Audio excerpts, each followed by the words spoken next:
Hey guys, this is Mateo with WTI, and I want to tell you about this awesome addition to my camping gear. This is the Waterdrop straw filter.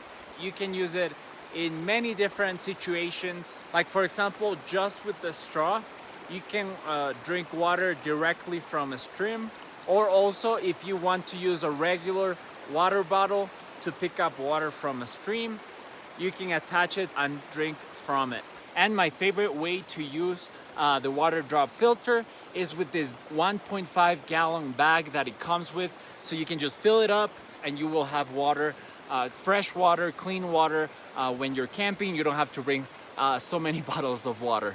So what I like the most about this Waterdrop straw kit is how easy it is to take with you anywhere. As you can see, I'm holding everything with one hand. It's very lightweight, it's very compact. You can put it with your camping gear. You can put it in your emergency backpack if you're trying to get ready for any survival situation where you cannot find clean, fresh water. I really recommend this Waterdrop straw, and that is my point of view.